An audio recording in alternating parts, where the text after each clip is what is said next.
Live from WTVO Rockford and your home team. Eyewitness News at 6 starts now. An organization that started in Chicago branches out in communities all over Illinois, including Rockford. A local leader feels it's his duty to fight gun violence. Plus, we are about to hit a pretty hot weather streak, perfect pool weather. One state line city makes it easier for kids to get cool. Plus, schools across the state are starting to prepare for the new year, but some still don't have enough staff. Lawmakers spoke with school employees to learn more about the problem. Good evening, I'm Mimi Murphy. And I'm Eric Wilson. Police arrest 2 Rockford teenagers on gun charges. The incident happened Tuesday evening. Police say officers tried to pull the car over on School Street, but the pair took off. Officers used stop sticks to deflate the vehicle's tires. The chase ended about a mile and a half away. The driver, Ty Nichols, and the 17-year-old passenger were taken into custody. Investigators say officers found 2 loaded handguns. Both guns were modified to be fully automatic. One of the weapons had a laser light attachment and had been reported stolen. Nichols is charged with unlawful use of a weapon and aggravated fleeing to elude. His teen passenger is accused of unlawful use of a weapon and possession of a stolen firearm. Rockford police also arrest 1 adult and 2 teens after they're found in a stolen car. Yesterday afternoon, Rockford officers were near Sunnyside Avenue and Richmond Street when they saw a car reported stolen out of Montgomery. Police say the driver stopped the car, everyone inside jumped out and ran.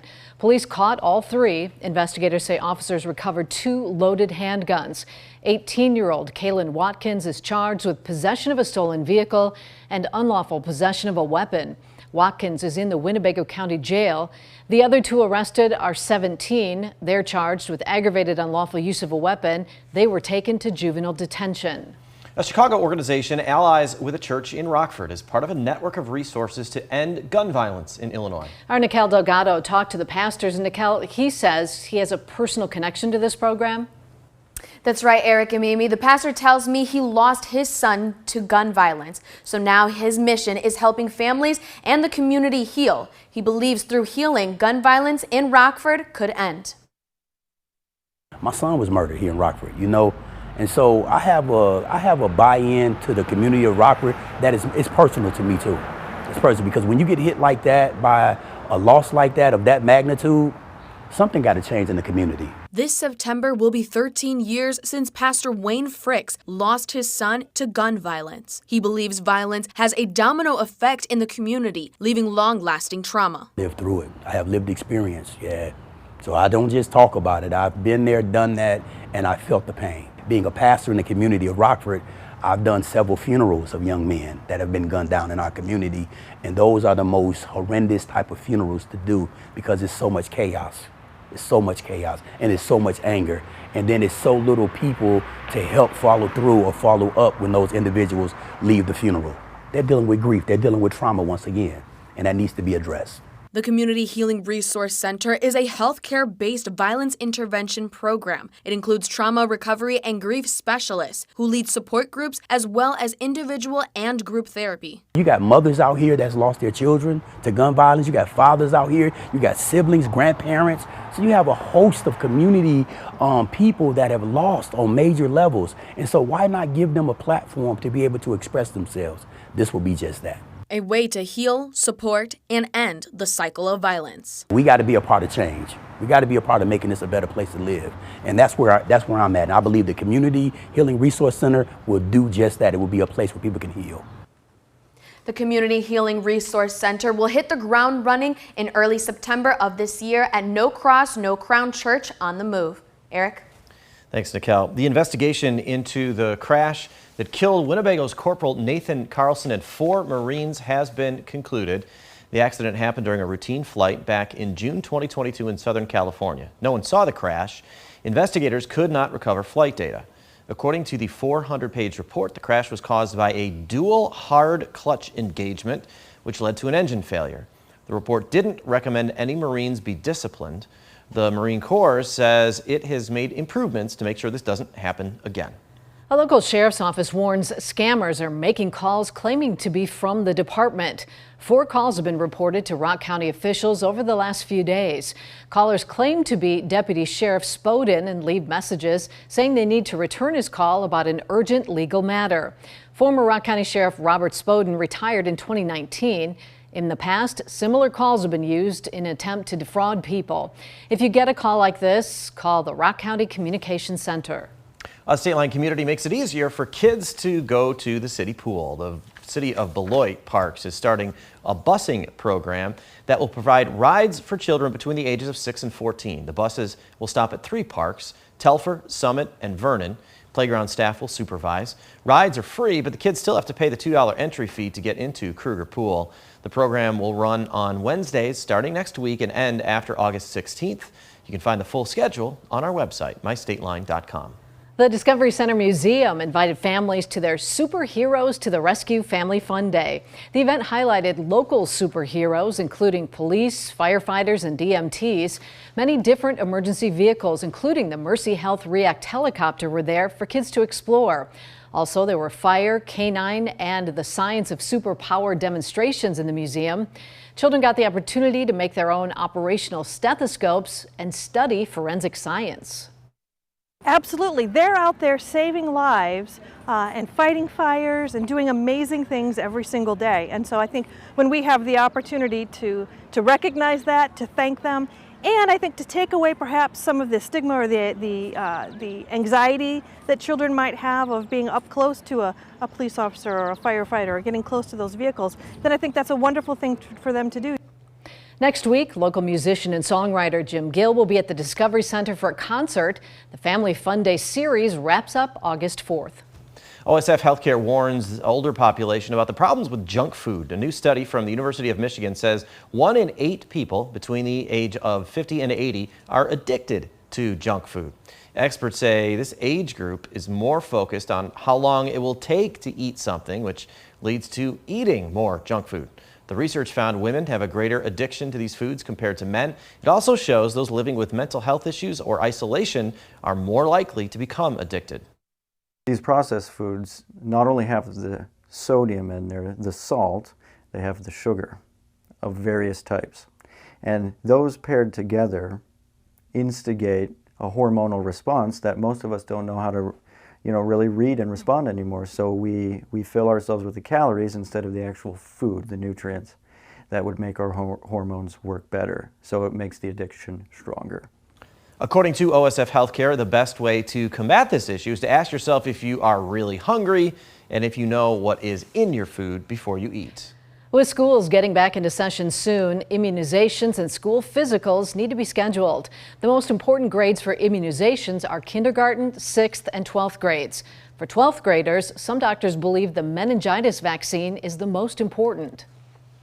There's the one that the school requires, and then there's the one that is actually the more common type of meningitis for our kids, and that's called meningitis B. So when your kid is 16 and they're going to be a senior in high school, or before they're senior in high school, make sure they get both of those meningitis vaccines to be fully protected.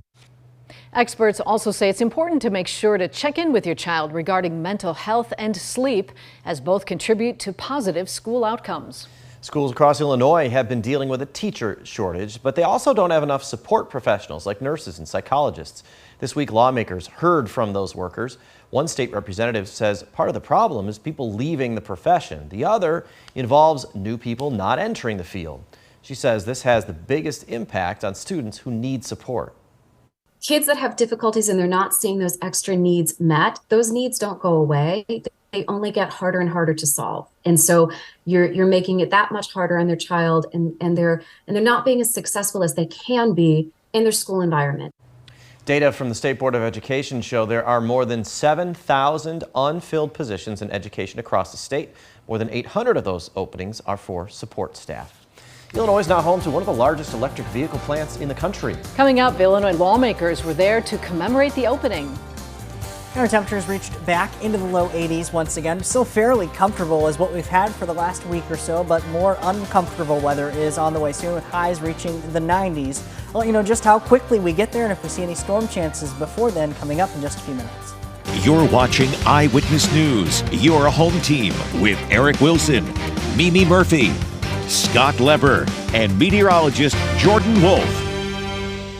A sprawling electric vehicle manufacturing plant just opened in a Chicago suburb. It's expected to produce thousands of vehicles every year. This plant is the biggest one like it in the U.S. Gaynor Hall was there for the opening.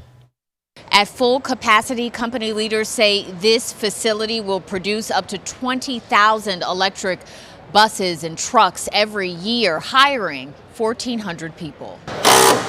Shiny new yellow school buses being assembled at the Lion Electric plant in Joliet. This is now home, as all of you heard, to the largest all-electric manufacturing plant of buses and commercial vehicles of this size in the entire United States. And that really is something to celebrate.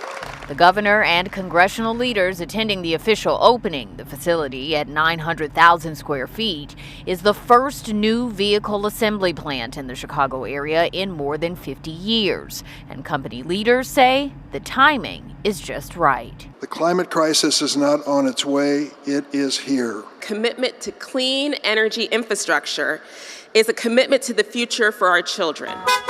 Lion produces the most electric school buses in North America, boosted by federal investments to replace diesel buses. The same kind of EV regulations and incentives that we have right now for school buses, we need them with respect to the commercial trucks. The company's CEO called for more support to get businesses to switch to electric trucks, and he said selecting this location for the new manufacturing plant was no coincidence. We're in the middle of the heartland of the United States. We're very close to our customer base and to our supplier base as well. It is profitable and it makes sense economically, and we can lead the nation and the world in this. Lawmakers calling this the culmination of coordinated local, state, and federal efforts focused on the future of clean energy. That was Gaynor Hall reporting. We just made it into the 80s today, and humidity was still pretty comfortable. Coming up, Jordan lays out your weekend and tells us about a big warm-up on the way.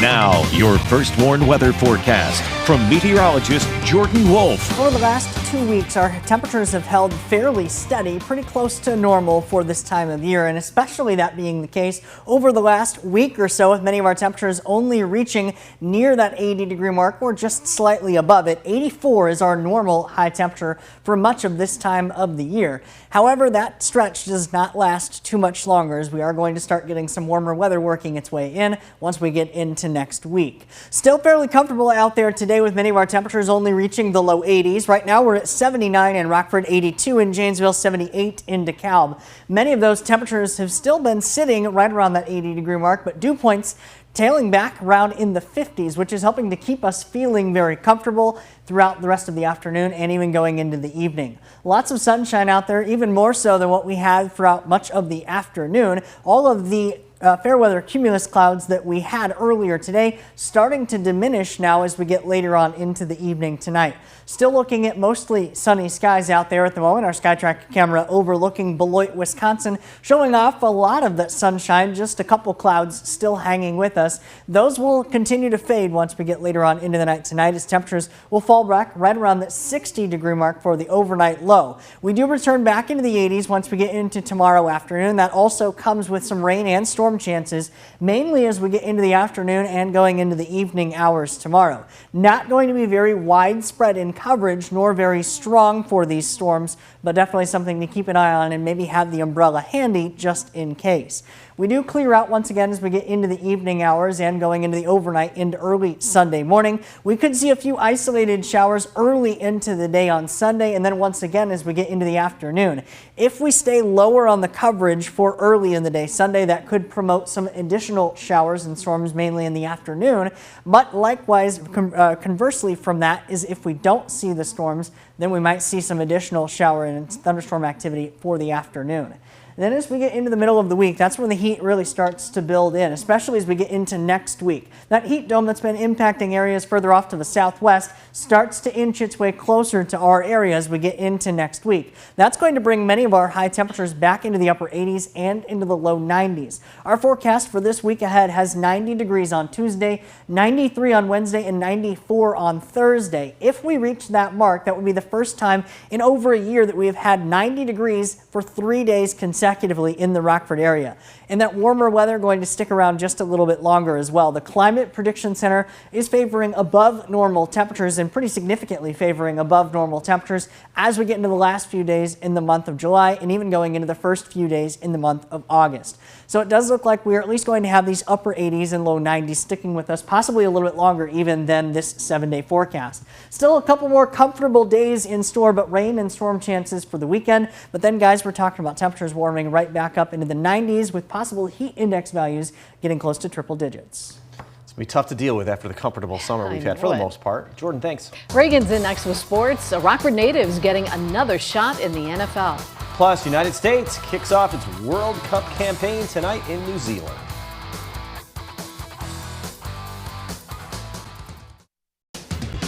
Now sports with Reagan Holgate. With Saquon Barkley's future uncertain, the New York Giants decided to add a bit of insurance today with the signing of our guy and Rockford native James Robinson. Robinson could help fill in for Barkley next week if the Giants star misses training camp. The veteran running back signed a 2-year, $8 million deal with the Patriots during free agency, but was cut from the roster last month. In his 3 NFL seasons so far, Robinson has rushed for over 2,000 yards and scored 23 touchdowns. The terms of his new deal have not yet been disclosed.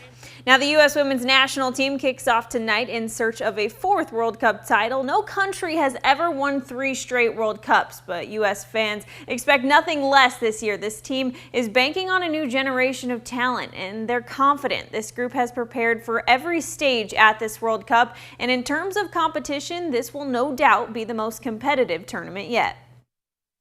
The U.S. has been, we've held this standard for ourselves. We've, been on top for so long and stayed there consistently. Obviously, there's some tournaments here and there that we didn't do, everything that we wanted, but we stayed at such a consistent level on top of the world. And now, teams are getting better. There's more investments. Like everyone is saying, people are getting closer and closer to the U.S. And I'm just like, this is what is supposed to happen. We want such a competitive, World Cup. Spain, France, and Germany are 3 teams expected to challenge the USA a bit this year for the title. You can watch tonight's match against Vietnam over on Fox 39 at 8 p.m. Now, the Cubs are back at it today at Wrigley for Game 2 of 4 with the Cardinals. David Ross's club beginning the day 8.5 games out of first place. The Cubs scored all their runs in the 3rd inning, already up 2-1 here when Cody Bellinger, continuing his red-hot stretch, launches his 13th homer of the season to widen the lead 4-1. Justin Steele was coming off a rough one last Sunday against Boston, but rebounded this afternoon. 6+ innings with 9 strikeouts and 2 runs. The Cards got the go-ahead run on in the 9th, but luckily the Cubs hung on for a 4-3 win, thanks in large part to that belly bomb. The White Sox are finishing out their 9-game road trip in Minnesota this weekend with the first-place Twins. Lance Lynn will get the start here shortly at 7:10. All along, the Bulls front office said they had intentions to re-sign 3 players. The third was inked today with Ayo Dosunmu. He agreed to a 3-year deal worth $21 million to stay with his hometown team a few more seasons. He started 51 of 80 games last season, averaging just over 8 points and 2 rebounds a game. With the 3rd-year guard back in the fold, the Bulls will once again have a similar look to their roster next season. That's sports. We'll be right back. I know our rain chances are not that great for this weekend, but hopefully we do get in on some because it's pretty dry still. Right, we definitely need some more rain. We did see some improvements yesterday from the recent drought monitor that came out, but still needing some more improvements, especially the further north that you get and north of Highway 20. So we do have some rain chances to talk about this weekend, but not too many, at least not anything widespread. Now, we do have some clear skies at the moment on the First Warn Interactive Radar. From Rockford, Auto Glass, and more, that's going to stick around as we get later on here into the night tonight. We do get some scattered rain chances that work their way in as we get into tomorrow afternoon and going into the evening. Again, again, not anything super widespread and not anything very heavy either. We still could see a gusty wind or two, mainly from those thunderstorms. We get into Sunday, and then we'd have some chances early on in the day. If we get those chances early on, that could diminish from some later on into the afternoon, but things once again start to clear out once we get into the evening. Then by the time we get into the middle of the week, we're talking about temperatures that reaching back up into the 90s with heat index values possibly reaching into the triple digits. We're going to be begging for rain just to cool us off. Thanks, Jordan. And thanks for watching. Have a good night. Stay safe.